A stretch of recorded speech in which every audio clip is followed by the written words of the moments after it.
Hello and welcome to IGPP Expert Talks. I am Heena Goswami, Editorial Consultant with IGPP, Institute for Governance, Policies and Politics, New Delhi. At IGPP Expert Talks, we have been engaging with various stakeholders to see how they perceive the digital personal data protection draft rules released by the Government of India for public consultation. To further this discussion, today we are joined by Professor Charru Malhotra.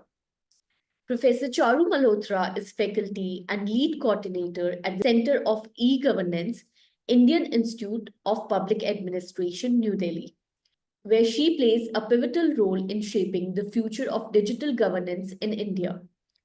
Her work encompasses trends of responsible AI, participatory governance, smart cities, digital villages, data protection and privacy, inclusive design, and cybersecurity.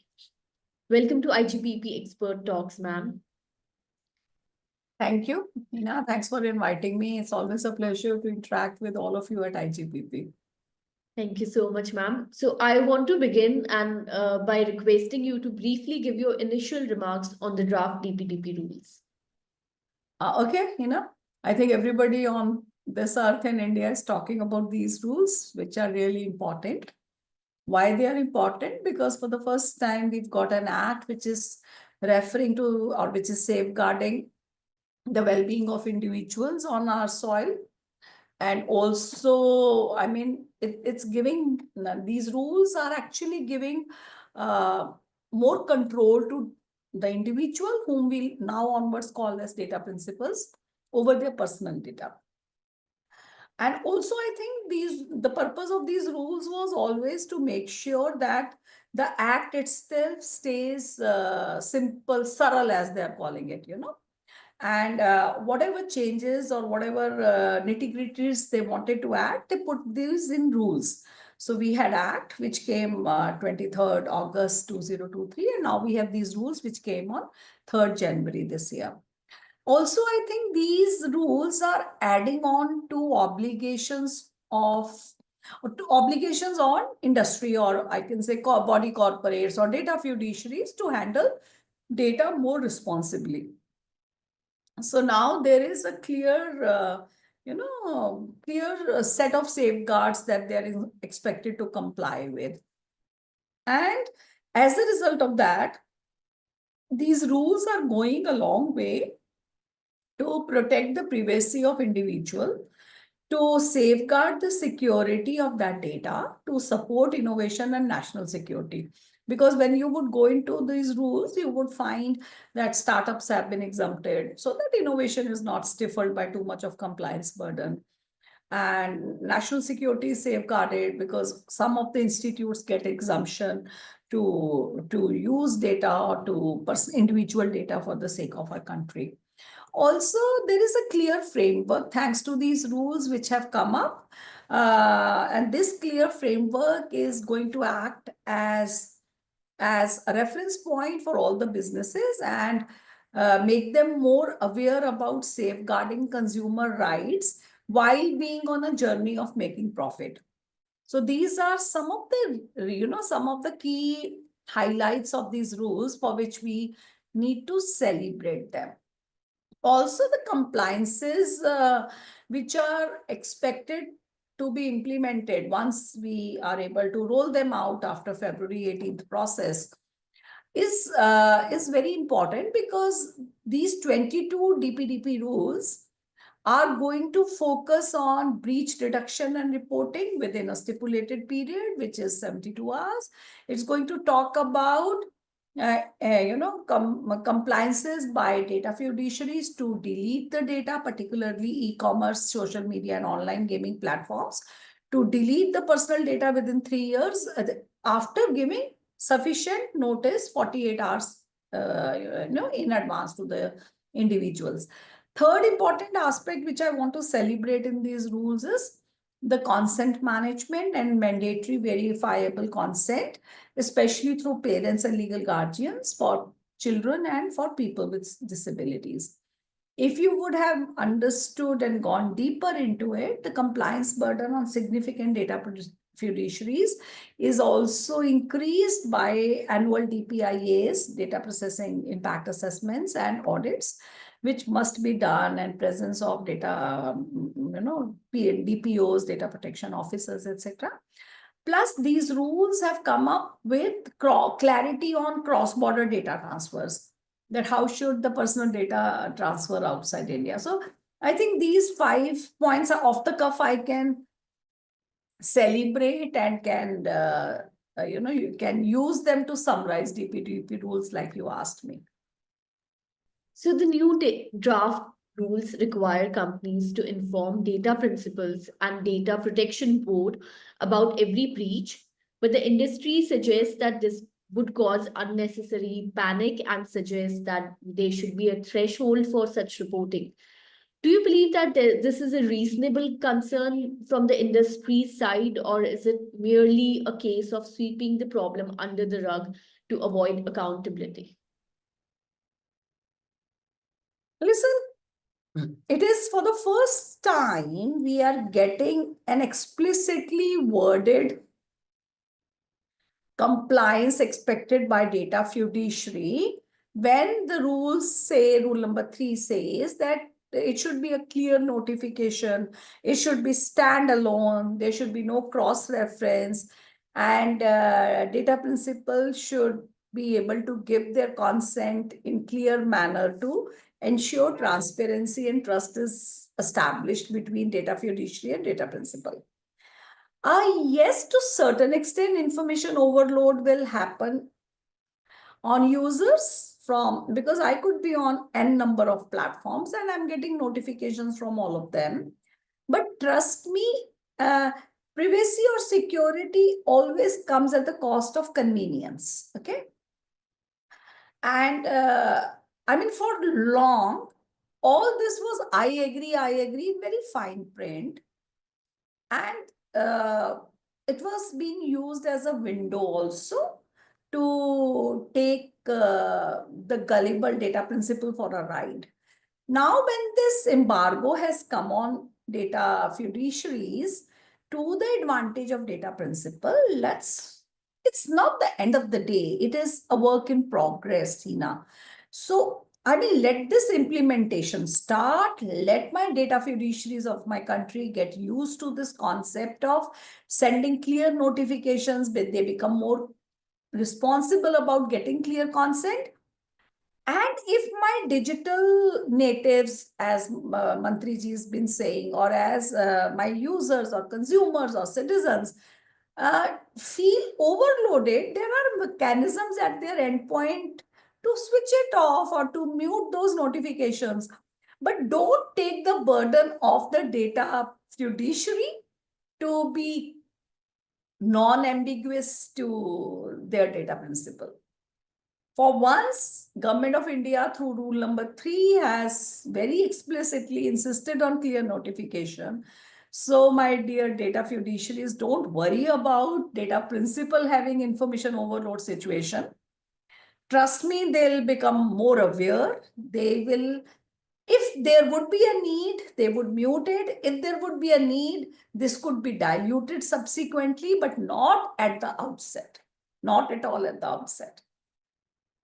Because we need to establish transparency and trust, no? That's the whole purpose of rule number 3. True. One of the much talked about draft rule, which you also mentioned, concerns children's data and the requirement for verifiable parental consent. Do you think that implementing such rules would be challenging, or is it a step in the right direction? There are no blacks and whites when such rules or acts get formulated or such policies incubate and are, flaring up. There would be shades, million shades of gray in the process. But let's look at the whites first. When we are insisting on verifiable consent for child or for people with special abilities in rule number 10, the whole purpose of this rule is to protect these two vulnerable communities, okay? The first community, child, is the prime consumer of social media platforms, is the prime consumer of online gaming. platforms, etc. And people with special abilities are vulnerable not because of any physical constraint, but because of some kind of social isolation they tend to get from the socio-economic context to which they belong in majority of the cases.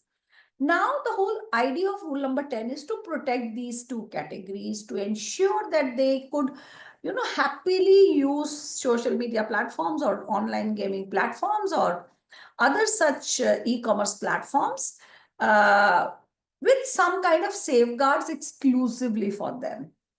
And the fact that this rule 10 talked about verification through proper mechanisms, through virtual token, through use of DigiLocker service provider, I think it's really a state of art, suggestion. However, on the flip side, let's come to the black side and we'll mix them up to create a gray one. I personally feel that the consent of parent or legal guardian, as it has worded itself, should also expand itself to include foster homes, to include children welfare associations, as well as all those unsaid relationships which orphan children, because of some disaster or because of some calamity, are under the safeguard of another individual who is not officially a legal guardian. Don't forget, it takes time to establish these relationships. So I think the gamut of people responsible for children or for PWDs, people with special ability, should expand itself to cover foster homes, children welfare associations, and such other association catering to PWDs, people with PWDs. Yes, I agree that this will increase the compliance cost for my data fiduciaries because they will have to create more accessible systems which can be technically more expensive or return on investment could be lesser. And I also personally feel, I always say that, Heena, as a public policy analyst, I always say that making a policy or a rule or an act or a guideline or an advisory is redundant if the beneficiary is not aware about it. And now in this case, my beneficiary is a child or a person with special abilities. So I really need that apart from providing this beautiful rule 10, we should also provide mechanisms of public sensitization on the same platforms. So like when I'm using a particular social media platform, there could be a trigger which is constantly floating itself. Or there is probably a pop-up where an influencer is warning a child to ensure that they have verified their age and their parents have given their consent or whatever the legal term it is, legal guardian has given. So please understand, we have provided a rule, but we need to look into its implementation also, where we could have, inadequacy in terms of these definitions, where we could have technical challenges for creating accessible systems for people with special abilities or higher compliance costs to take these consents from these related individuals or bodies. And also, we should have imposed, or we could still impose, a huge mandate on these data fiduciaries to have more public sensitization drives, maybe by involving influencers, maybe through some interesting AI bots, which must essentially keep popping in, talking in local language, and telling the audience that this rule exists. And without this rule, you would be in tough time, because don't forget, even our data principal is liable to pay 10,000 fine for certain things if you go back to the act. So I am totally for a good start on this, because POXO and CFMAM, AM, etc. have created some guardrails, but we did want another one specifically in this format. Thank you. The draft rule have also introduced the institution of consent manager. How do you feel about it, and what are some of the challenges you foresee in implementing the consent manager institution? Do you think it's a necessary safeguard, or will it add complexity without any real benefits? Change is always very discomforting. Okay. Yes, it will cause. I mean, all these rules, all these 22 rules will cause some complexity somewhere in terms of compliance burden, or like you said, information overload on users, and many other aspects. The apple cart is getting rattled finally at both ends. But I mean, don't forget the context to which you and I belong to, the country we belong to, the beautiful country of 1.4 billion people is a very diverse profile. It has very diverse profile. So why don't we need a bridge between a data principal and a data fiduciary? Okay. Why don't we need a consent manager who's going to ensure transparent consent management processes which are aligned to international standards? This is a must, and I'm so glad rule number 4 happened, which is registration and obligation of a consent manager. It's not going to complicate, it's going to smoothen, because right now I'm talking from the perspective of 1.4 billion people. And I know that I don't have to just always look for contact us on the platform of my data fiduciary, or I don't have to directly always say knock knock to data protection board. And I do have somebody or some entity which is going to stand by me, which is going to ensure that this consent process is very transparent between me as a data principal and data fiduciary as the entity on which I'm going to finally use something, or I'm going to use that platform. However, I do have some reservations as of now. My first and foremost reservation stems from, I'm just going through the Gazette of India, which says point number 2, the draft rules point number 2. Rules 3 to 15, rules 21 and rules 22 shall come into force with effect from dash. That means they come into effect later. These rules, except rules 3 to 15 and rules 21 to 22, shall come into force on the date of their publication in the official gazettes, and other rules would be enforced later. And other rules may, this rule of consent manager, which is rule number 4, also comes. So you're giving me a tool, which is DPDP rule. As a data principal, I'm now getting this, protection through this kind of rule. You are putting compliance burden on data fiduciary, but the bridge is missing. Again, that bridge is consent manager who's supposed to be defined later or implemented later. So I think apart from establishing data protection board right at the outset, we should also immediately start the process of registration of consent managers. And we've already put a high entry barrier for them. And that high entry barrier, a particular amount in that schedule, is going to stop smaller entities or SMEs to participate as consent manager, which is first problem. And second is, I already have some set of aggregators, account aggregators, who were always dealing with ABHA ID, etc. in my ecosystem.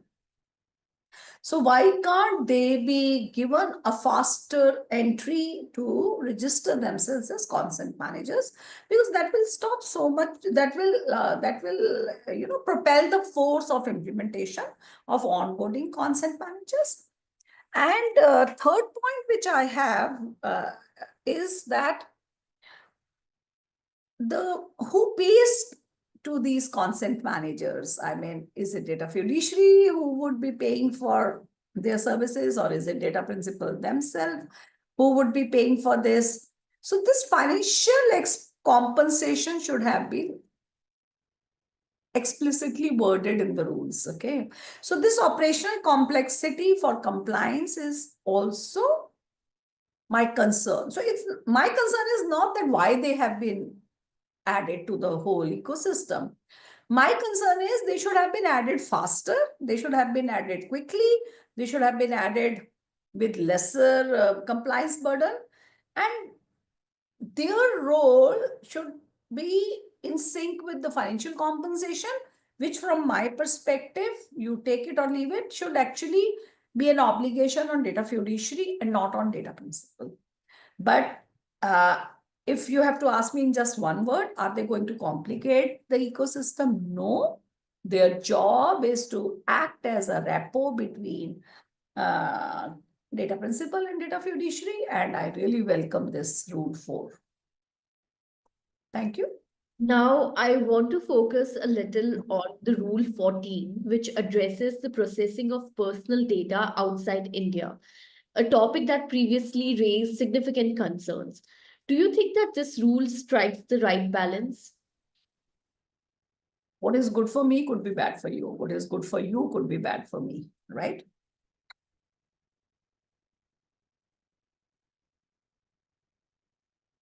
It safeguards the sovereignty of my country.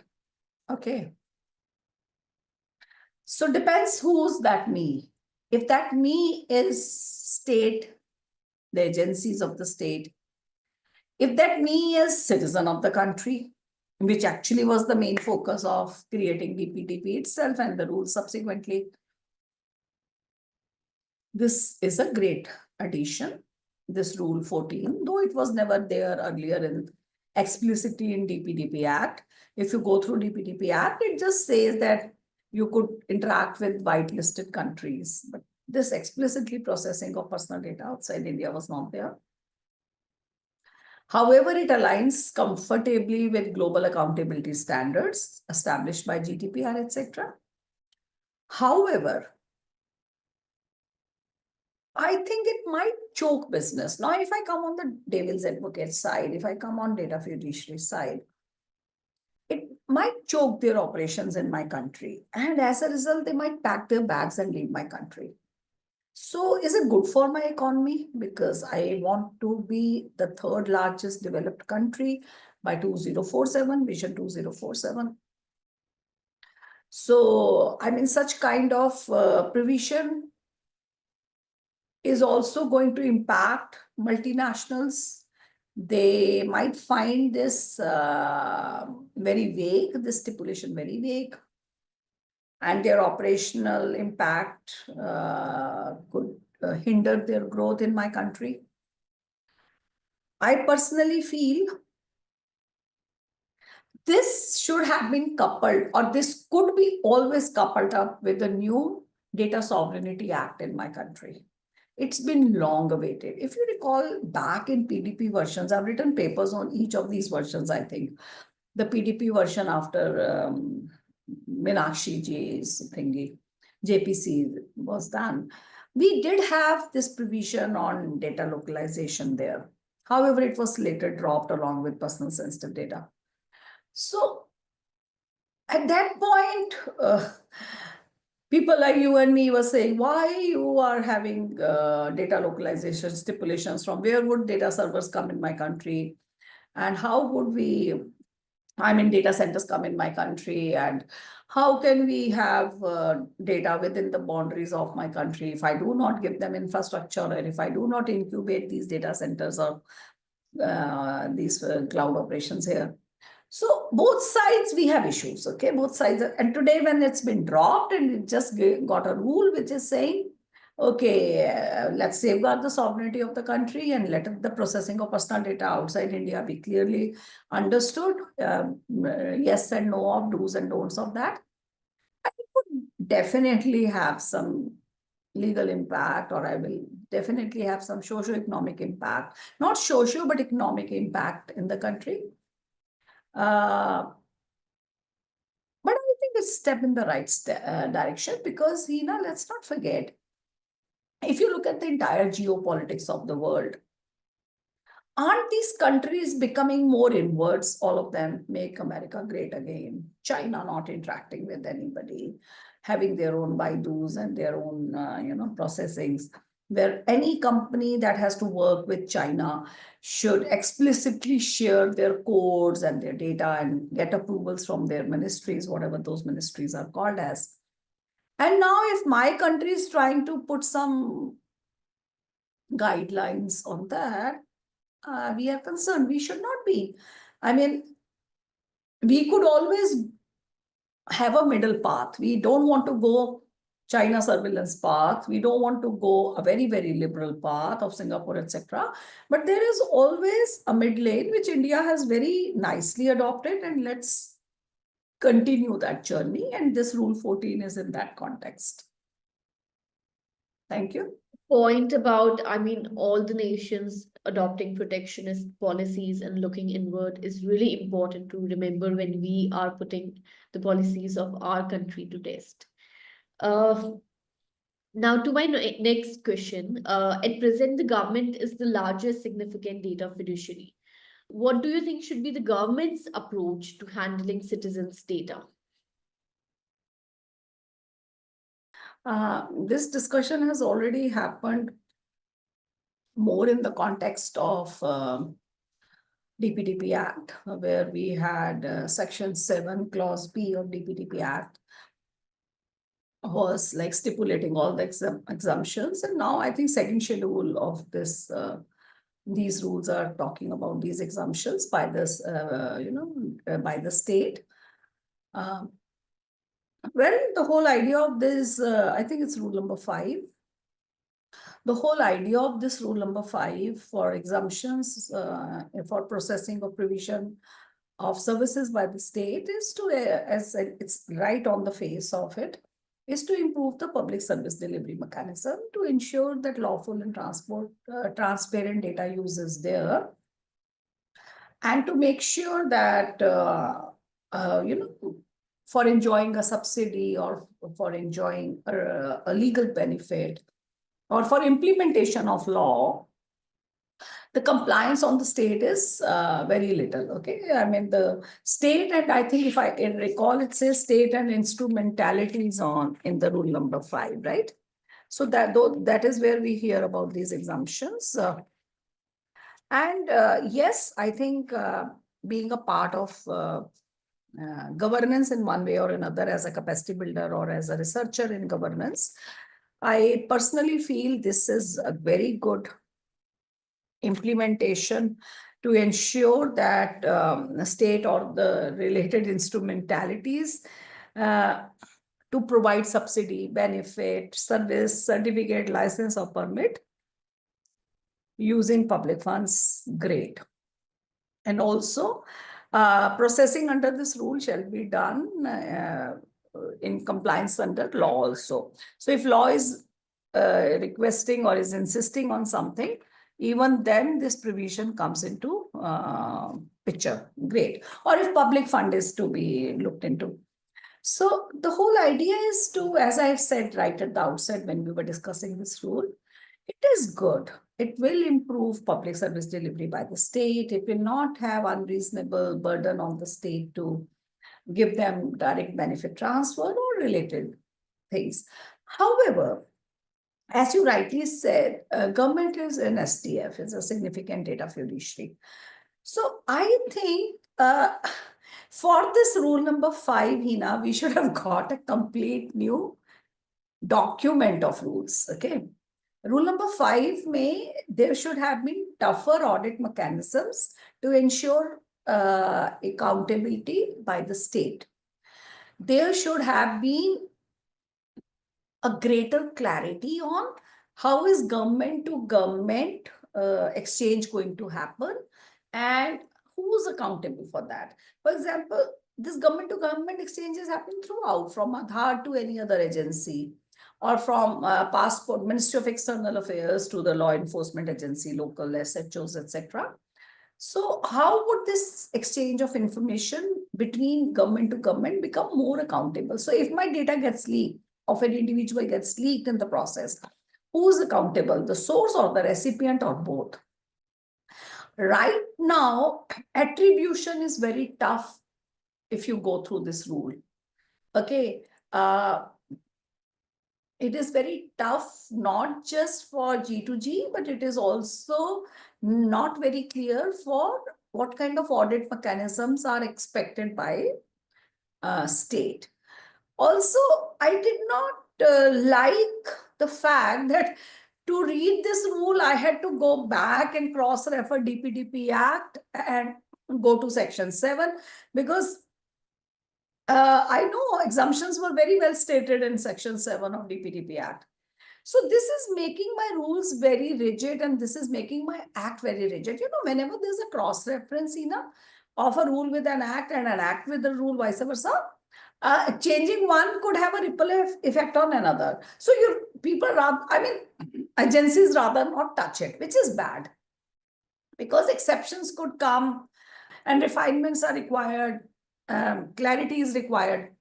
So I would sum up my take on rule number 5 by saying, yes, when I expect any e-commerce platform to respond to me as a consumer in a jiffy, where is my packet, how far it has reached, okay, why are you asking for my address again, I've already given, or when I don't want to type my home address in Uber Ola and I want service immediately and they should have my home address, I want same kind of response time from state for enjoying a subsidy or for enjoying a legal enforcement, for a law or for use of public funds, etc. I want a quick response from government agencies or their instrumentalities.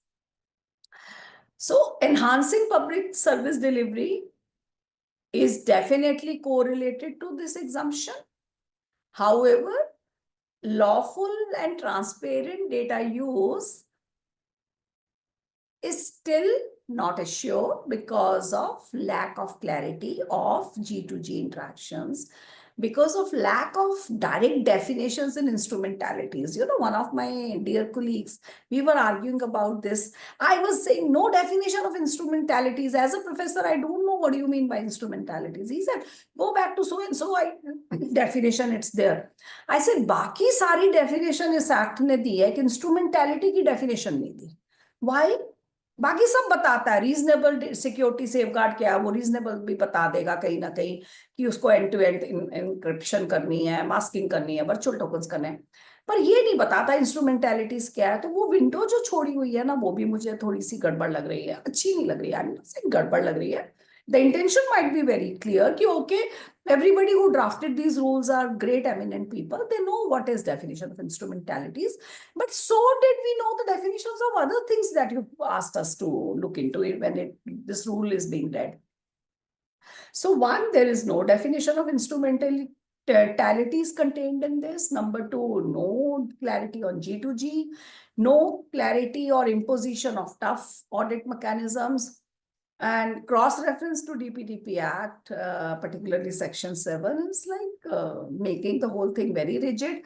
And right at the outset, when this act was being announced, the purpose of rules was to make it more agile. So that purpose is getting defeated through such cross-references. Thank you. To conclude our discussion, what do you think is the biggest missing piece in the recent draft rules, and what would be your recommendation for the same? Biggest missing piece is lack of power to the board. Okay. It was earlier called as Digital Protection, DPA, Data Protection Authority. Over various versions of this act, it finally became DPB, Digital Data Protection Board. And as the name indicates, and I've said it in all forums, from authority, it's just become a board. And board where there is a conflict of interest in appointing these members, where there is also a stipulation of digital functioning of the board to increase their efficiency and accessibility, but they don't realize if there is a breach happening at the board itself or whatever online discussions they are having. And also, there are no stipulations on the procedures for board meeting, though there is rule number 18, which is to ensure that efficient governance of the board is assured. However, the quorum which has been stipulated, and there is no stipulation on the kind of delays which could be penalized on the board itself.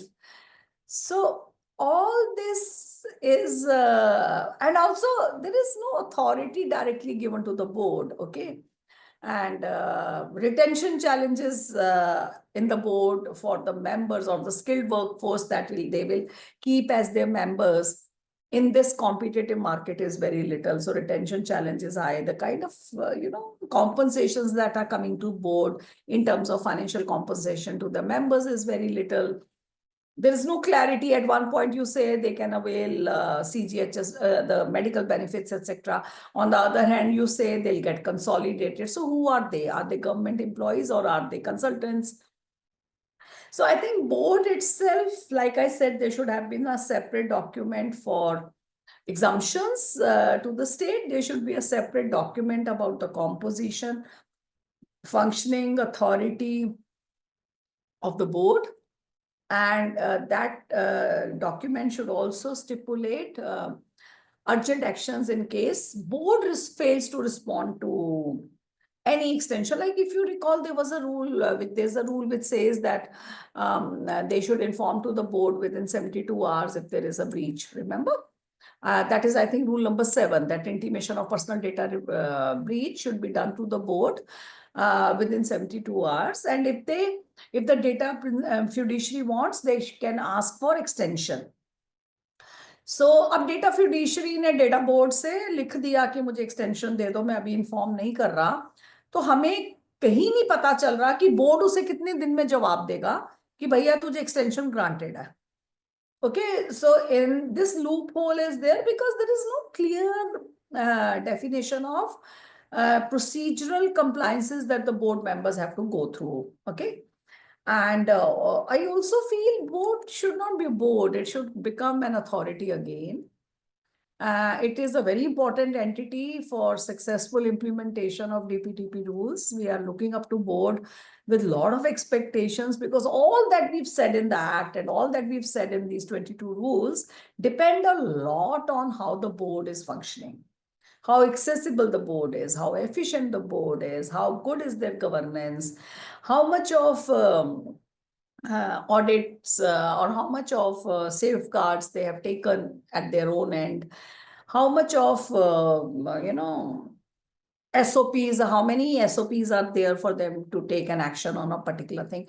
All that is the missing piece because board is actually the core. I mean, core is citizen. Okay, I take back my words. The core is citizen. But citizen, apart from depending on consent manager, is totally depending on the board.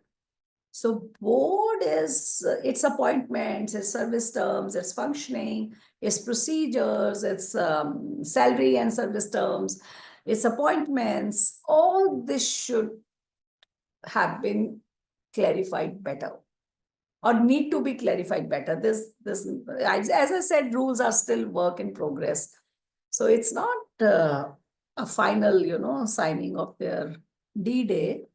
We are still hoping that all these suggestions would be heard and accounted for in the rules before they come into force. So let us hope the missing piece of board's authority is clarified. Thank you. Thank you so much for joining us today.